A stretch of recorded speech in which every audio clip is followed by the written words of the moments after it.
Bonjour à tous et bienvenue dans cette nouvelle vidéo. Alors actuellement je suis en train de refaire toute ma salle de bain et j'ai besoin d'un miroir et il me faut un beau cadre autour de ce miroir pour que ça colle un petit peu avec l'esprit de la salle de bain. Donc c'est ce que je vous propose aujourd'hui dans cette vidéo, faire le cadre de ce miroir et puis je vous montre après une fois installé. Alors j'ai commencé à faire avant de penser à filmer. Donc excusez-moi si le boulot est déjà commencé. Alors ce cadre sera d'un effet vieux bois, vieilli, patiné, tout ce que vous voulez, vieux bois. Donc je suis parti de ces vieilles planches de récup. Alors ces vieilles planches de récup, ça a été des bacs à fleurs que je me suis fabriqué il y a quelques années.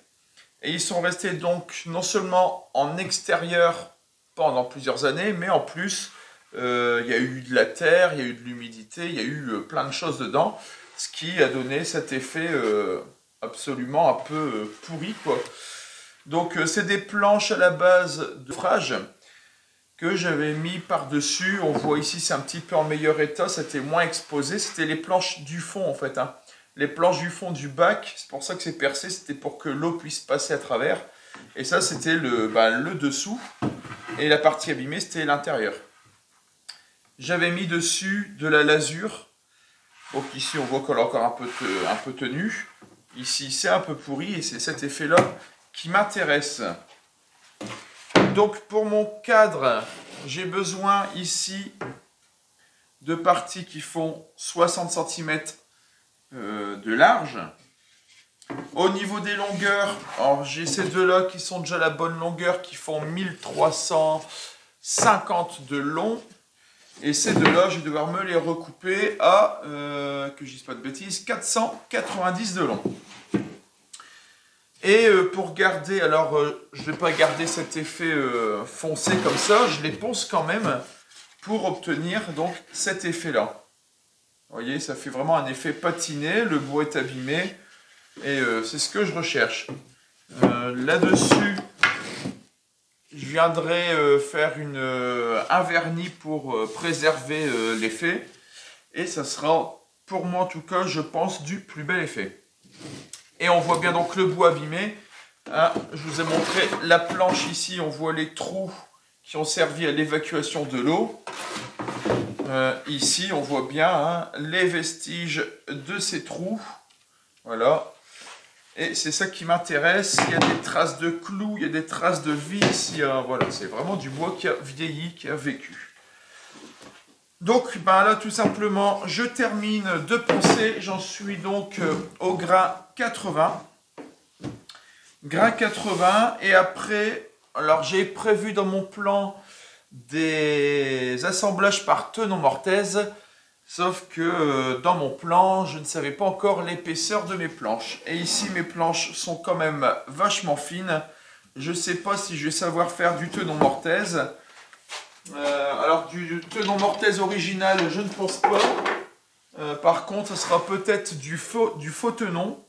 J'ai ici du 6 mm, donc ça pourrait peut-être le faire. On verra ça une fois le ponçage et la mise à dimension finis. Je continue le ponçage et je vous reprends quand on en est à l'étape du tenonnage. Enfin, plutôt du mortaisage, parce que c'est des faux tenons. Donc à l'étape du mortaisage. Allez, c'est parti. Alors, j'avais dit que j'allais faire des mortaises avec des faux tenons. Malheureusement, alors j'ai commencé à les faire, hein, vous voyez, mais malheureusement, je ne peux pas me les faire puisque je n'ai pas dégauchi ni raboté mes pièces de bois pour garder cet effet vieilli. Je ne les ai pas dégauchi ni raboté. Par conséquent, je n'ai pas de beau parallélépipède, pardon. Et du coup, ça me fait des mortaises qui sont un petit peu dans tous les sens et qui ne retombent pas face à face. Donc, je laisse tomber l'assemblage par tenon mortaise. C'est un bon assemblage très solide quand on a des beaux bouts de bois bien dégauchis, rabotés, mais là, pour le coup, ça va pas le faire. Du coup, solution qui est voilà, qui est un petit peu moins fidèle à la menuiserie, hein. On arrive sur un peu de la charpente bientôt. J'ai cette plaque, je vais la découper ici en plusieurs morceaux. Et je vais venir à l'aide de ma défonceuse. Je vais venir ici défoncer un emplacement pour que le morceau que j'aurai coupé puisse s'intégrer et venir à ras de la surface. Et ça tiendra avec des vis. Voilà. Donc je vais partir là-dessus. Et puis après, une fois fait, alors bien sûr, il faut tenir compte, ici il va y avoir tout autour une feuillure pour intégrer la vitre du miroir. Donc il faut que je tienne compte de cette feuillure qui fait 15 mm pour venir mettre ma plaque. Voilà. Je découpe ça et je vous reprends juste après pour la défonce ici pour encastrer la plaque.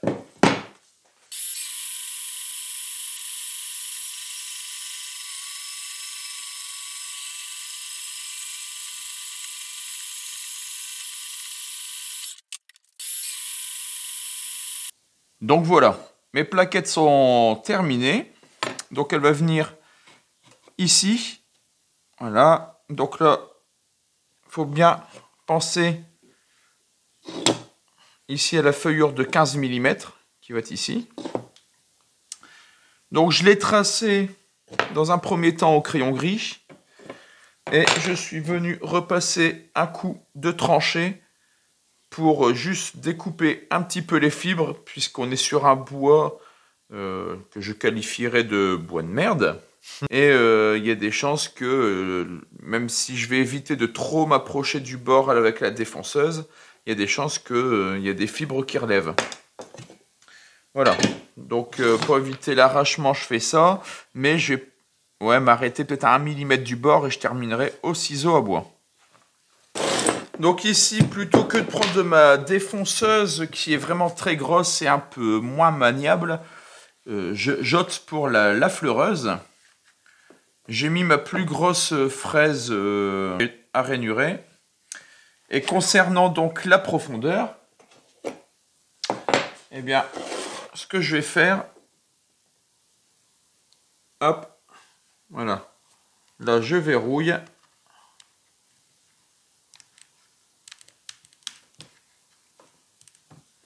Je dirais même que je vais faire un tout petit peu plus parce que je vais avoir, en plus des plaques, je risque d'avoir l'épaisseur des vis. Mes vis sont peut-être dépassées.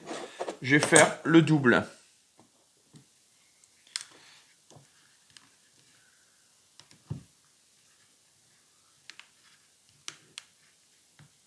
Et voilà. Et donc, en principe, on devrait être pas trop mal.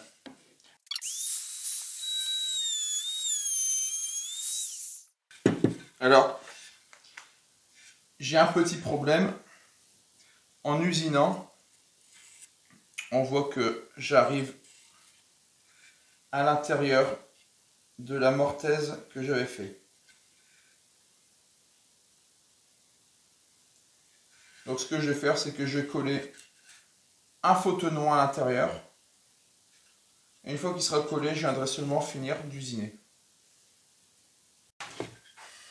Alors ça y est, les photonons que j'ai collés ici à l'intérieur de mes mortaises sont secs et je suis venu donc les affleurer et je suis prêt à continuer l'usinage pour intégrer mes petites plaquettes. Alors, la séquence juste avant où je fais avec la fleureuse, c'était il y a quelques jours pour moi. Aujourd'hui, je change mon fusil d'épaule. Aujourd'hui, j'ai envie de le faire plutôt avec ma défonceuse. Si la dernière fois c'était avec la fleureuse, aujourd'hui ça sera avec la défonceuse. J'ai déjà réglé ma profondeur de passe. Et puis ben voilà, j'ai plus que à travailler. Donc c'est parti.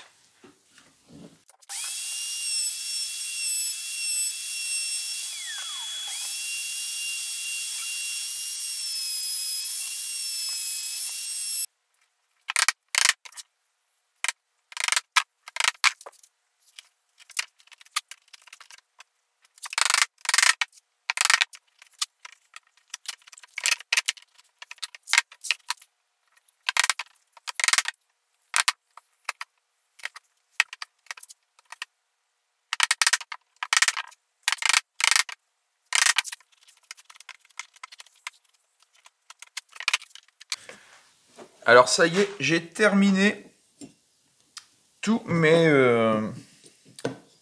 incrustations. Vous voyez. Mais j'ai eu des petits soucis de bois qui s'éclatent. Hein, notamment ici, un petit peu ici. Alors c'est dû à quoi? C'est dû au fait que, bon là on est sur le bois debout. Donc le bois debout, le bord était très très fin. Hein. On le voit hein, si je mets la petite plaquette ici. On voit très bien qu'il ne me restait pas beaucoup de bois ici. Et en bois debout, ben, voilà, ça a tendance à casser. Donc ça c'est une première chose. Deuxième chose, c'est du bois du bois de charpente de très mauvaise qualité. Donc forcément c'est pas costaud du tout. Et la troisième chose, c'est que j'y suis allé avec un ciseau, avec mes ciseaux à bois qui n'ont pas été affûtés depuis quand même pas mal de temps. Je l'avoue, ils coupent plus très bien et je l'avoue, j'aurais dû les affûter avant de travailler. J'ai eu un petit peu la flemme, donc bon bah voilà, c'est ma punition, c'est que ça a cassé. Après, est-ce que ciseaux affûtés, est-ce que ça n'aurait quand même pas cassé? J'en sais rien. Bon, bref, toujours est-il que c'est pas bien grave parce que c'est l'arrière du cadre, de 1. Et de 2, on est sur un cadre, hein, le bois y a vécu, hein, on le voit, vous voyez, il est bien abîmé, tout ça, donc je pense pas que ça va vraiment se voir. Donc là, ce qu'on va faire, donc on va mettre des vis. En vis, je suis très limité au niveau de la profondeur. J'ai pas beaucoup de bois ici en dessous. Je peux pas mettre de grandes vis, donc ça va être de la petite 3x12. Et pour renforcer donc l'assemblage, j'ai acheté de la colle époxy bicomposant. Je vais venir en mettre ici, un petit peu là aussi, dans la jointure entre les deux. Ici, mettre ma plaque qui va être collée dans la colle époxy, plus mes vis, et je pense qu'une fois sec, ça ne bougera plus d'un poil. Et bien c'est parti.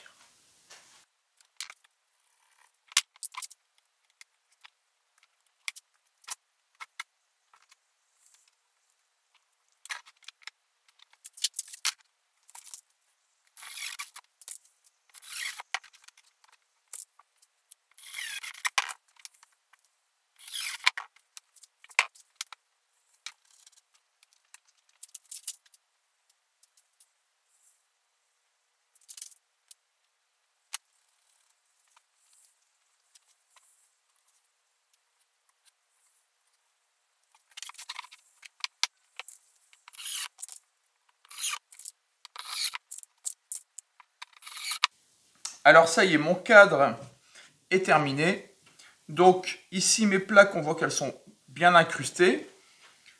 Elles sont vissées avec de la vis en 3/12 et elles sont collées à la colle époxy. Donc là, en principe, je n'ai pas forcé, on ne sait jamais, mais en principe, ça ne devrait plus du tout changer. Ça ne devrait plus bouger. Donc sur ce cadre, on va venir ici y faire une feuillure pour intégrer le miroir.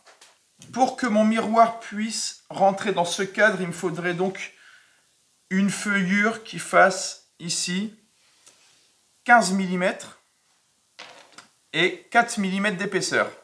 Donc en faisant ça, ça serait vraiment tout juste. Donc je vais prendre en marge 1 mm de plus de chaque côté. Donc je vais faire une feuillure de 16 de large. Et en profondeur, donc j'ai 4 mm. Alors au niveau de la fixation du miroir, je ne vais pas faire de part close puisque ici je n'ai pas assez de hauteur de bois pour faire une feuillure assez importante pour y glisser et le miroir et la part close. Donc je vais faire une feuillure assez importante pour y mettre le miroir qui fait 4 mm plus des pointes. Donc ça va être des pointes qui vont venir tenir mon miroir. Donc il va me falloir 4 mm plus quelques millimètres supplémentaires pour les pointes. Je pense donc y faire peut-être 4-5 mm de plus, donc on va se retrouver sur du 8-9 mm de profondeur au niveau des feuillures. Donc ici, je dis ma feuillure va faire 16, mais je vois que ici je suis quand même proche de ma pâte métallique. Donc si je fais 16, alors 15, je passe à ras de la bague métallique. 16, je l'effleure carrément. Je suis pas sûr de vouloir effleurer ma bague métallique.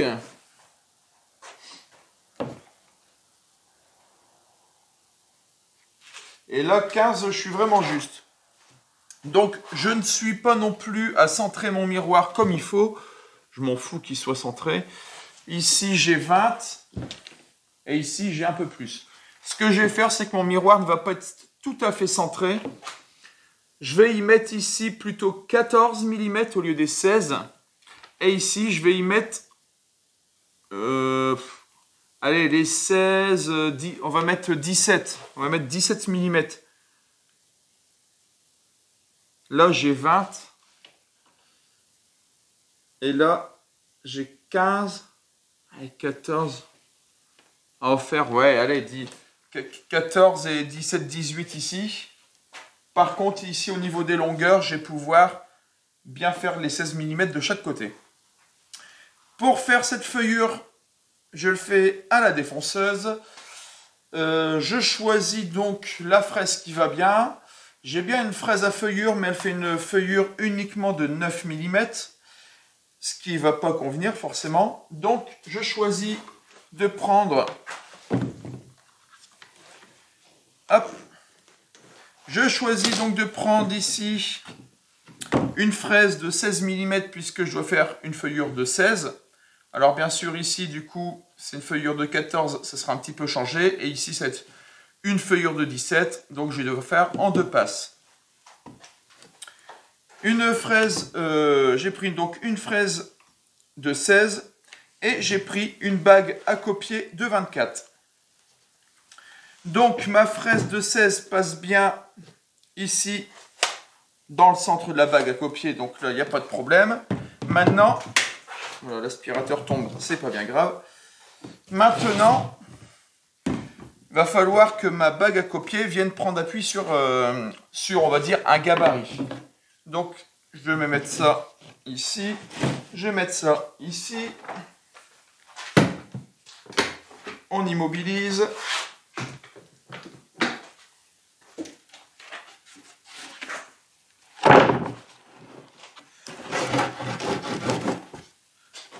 Hop, on immobilise. Alors, combien de millimètres dois-je mettre entre le bord du cadre et le bord du gabarit? Il me faut une feuillure de 16. Donc la fraise fait 16. Donc je mets les 16 mm. Et après, il faut que je décale encore un petit peu. Ici, j'ai une bague à copier de 24. 24 moins 16, 8. Je le divise par 2 puisqu'on n'a besoin que d'un côté. Hein. On s'en fout du diamètre, il ne faut que le rayon. Donc 8 par 2, 4. Donc mes 16 mm de ma fraise plus les 4 mm ici de la bague à copier. Et ben ça fait 20 mm. Donc il faut que je place mon gabarit à 20 mm du bord pour ce qui est feuillure à 16 mm. C'est-à-dire les feuillures aux extrémités. Ici, on a dit qu'on faisait une feuillure à 16, entre 17 et 18.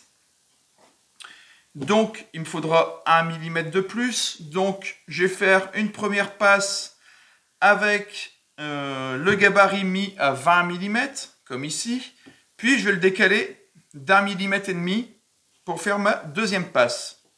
Par contre, ici, je vais faire une feuillure à 14. Donc, je vais rapprocher de 2 mm. Donc, je vais mettre mon gabarit à 18 mm du bord. Les explications étant faites, on passe à l'action.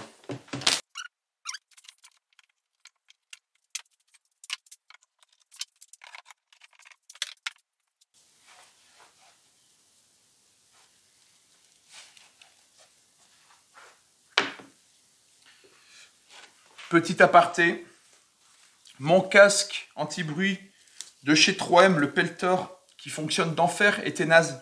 Donc le casque classique avec l'arceau sur le dessus de la tête. J'ai voulu en racheter un, donc toujours le Peltor, parce que je l'aime bien. Et j'ai vu qu'il faisait un comme ça, où l'arceau supérieur était une sangle, et l'arceau rigide était dans la nuque. D'accord? Et il se met comme ça. Bon, après, chacun ses goûts, hein, mais je le déconseille. Je trouve qu'il n'est pas du tout agréable à mettre. Et c'est bien mieux avec l'arceau classique au-dessus de la tête. Bon, c'était mon petit point de vue. Chacun fait ce qu'il veut, mais je le trouve pas du tout agréable. Il tient pas... Bon, si, il tient bien sur la tête, mais je sais pas, c'est un peu gênant dans la nuque. Là, ma casquette, elle était mise en arrière, j'arrive pas à mettre le casque, du coup. Donc, c'est un peu emmerdant.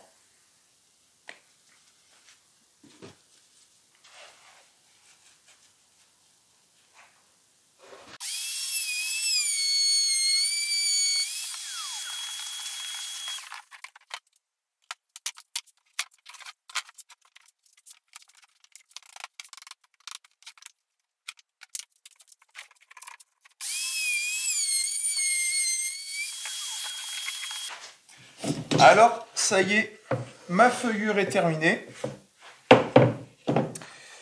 Suite à une erreur de placement de mon gabarit, j'ai ici 1 mm de plus. Bon, c'est pas grave, hein, j'aurai un petit peu plus de marge pour entrer mon miroir. Donc maintenant, eh ben, on va placer le miroir. J'ai pas encore fait d'essai, je sais pas si ça passe. Bon, pour moi aussi, hein, je vois pas pourquoi ça passerait pas. Donc bon, on va essayer. C'est parti, je le prends et on le met.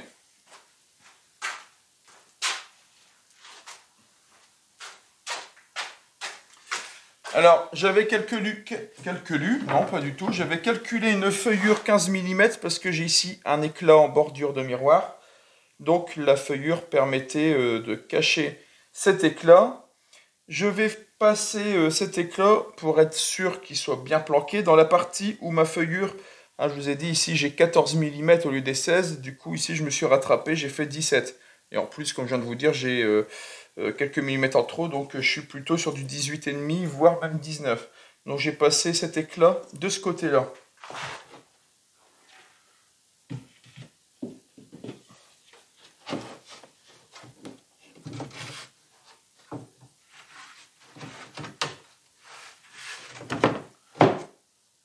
Écoutez, on passe parfaitement bien.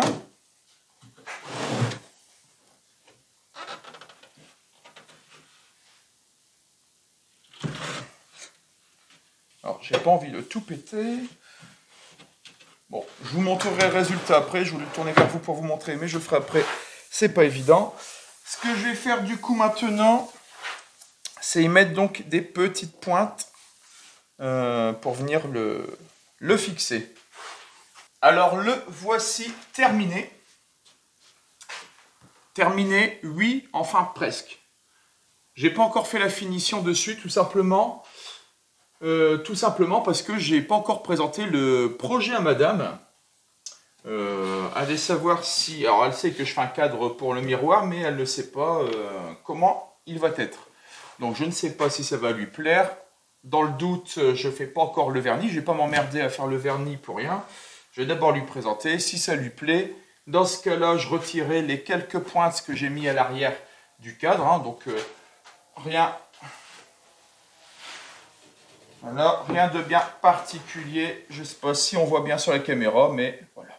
C'est quelques petites pointes qui sont mises. Il y en a 4 sur la longueur, hein, en haut et en bas. Une au milieu de chaque côté. Donc j'aurais pu aller retirer pour faire mon petit coup de vernis. Voire, pourquoi pas, juste protéger le miroir et venir faire le vernis miroir monté. Je ne sais pas encore, je verrai bien. Donc là, dans cette configuration-là horizontale, il est bien fabriqué. Sauf que moi, il va être vertical. Et dans ce cas-là, c'est plus la même chose. Je me suis complètement bourré. C'est-à-dire, toujours avoir les traverses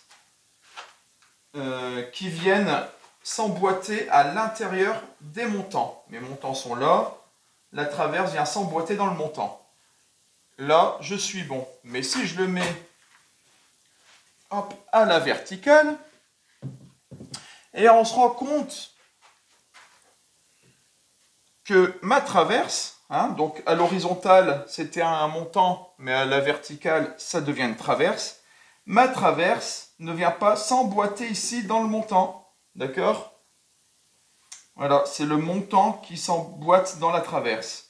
Donc la traverse, elle doit supporter tout le poids du miroir, alors qu'elle n'est pas maintenue ici. Alors moi, avec les plaques que j'ai mis, plus la vis et les cols et tout ça, la colle époxy que j'ai mis derrière, je ne pense pas que ça ne bougera.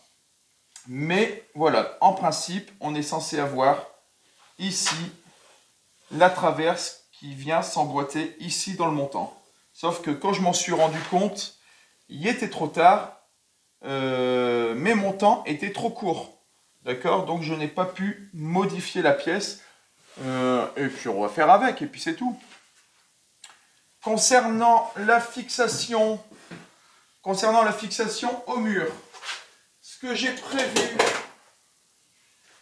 prévu, c'est me faire, alors il faut que je fasse attention quand même aux plaques métalliques qui sont derrière, que je ne perce pas dedans comme un débile. J'ai prévu de percer soit ici, soit ici. Je verrai bien encore au moment du montage. Mettre des chevilles comme ça dans mon mur, tout simplement. Et j'ai des vis de penture. Alors, c'est du Torx. C'est du T50, il me semble. On est sur de la vis Torx comme ça. Et ça viendra donc soit ici. Hop, visser directement le cadre contre mon mur. Voilà, donc j'en ai prévu 4 au chaque coin. Si jamais madame valide le projet, je vous mettrai à la fin de la vidéo, là dans quelques instants, parce que la vidéo arrive sur la fin, je vous mettrai tout de suite quelques vidéos, vidéos ou photos, peu importe, du résultat fini. Si ce n'est pas validé par madame, dans ce cas-là, je referai un autre cadre. Et dans ce cas-là, ça veut dire que ma vidéo touche à sa fin à ce moment précis. Voilà. Donc, c'est sur cette fin, avec beaucoup d'incertitudes, que je vous dis au revoir. On se retrouve bien sûr dans une prochaine vidéo qui sera soit un prochain cadre pour ce miroir, soit d'autres travaux pour la salle de bain qui est donc en cours de rénovation totale, soit le camping-car, le van, les extérieurs. Il y a beaucoup de choses à faire ici chez moi. Donc, en attendant la prochaine vidéo, bricolez bien et puis à bientôt. Hey, bye! Bon, finalement, je reprends un petit peu la vidéo puisque madame a validé le projet. Du coup, ce qu'on va faire tout de suite, c'est la finition. Avant de faire les finitions, il y a quelques bricoles à faire quand même. Donc, par exemple, là, j'ai percé 4 trous. Hop, les éclats, ils s'en vont. 4 trous et 2 là-bas pour passer mes vis pour la fixation sur le mur. Donc, les trous, il fallait les faire avant la finition. Deuxièmement, je me suis rendu compte que mes pointes ici qui tiennent le miroir au cadre, les pointes, elles dépassent de la surface ici du cadre. Et ça, c'est un coup à ruiner mon mur. C'est un mur en placo en peinture. Donc, ça, c'est un coup à ruiner mon mur. Tous les clous là qui risquent de frotter avant. Une fois que c'est fixé, ça ne bouge plus, mais ça va faire des empreintes dans le placo. Ça va pas être terrible. Donc, ce que je vais faire, c'est que je viens de préparer ici quelques petits éclats. Je ne les ai pas poncés, mais c'est pas grave. J'ai préparé des petits bouts de bois qui viennent de chutes qu'on s'appelle de lambris, des chutes de lambris. Donc je vais venir mettre ça un peu partout sur le cadre. Comme ça, ça va me décoller le cadre du mur. Voilà. Donc pour les fixer, ça va être à la cyanolite. Avec ici, j'ai acheté de l'activateur, pardon. L'activateur, ça n'existe pas. Donc de l'activateur. Et je vais me coller ça tout de suite et après on passe à la finition.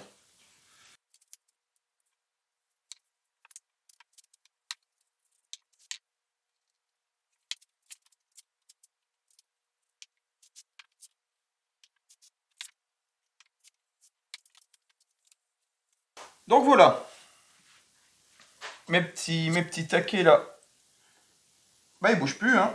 C'est bien collé, c'est vraiment de la magie ce produit, hein. C'est vraiment instantané, c'est vraiment le pied. Donc là je sais qu'à partir de là, mon cadre sera légèrement décollé du mur. Hop.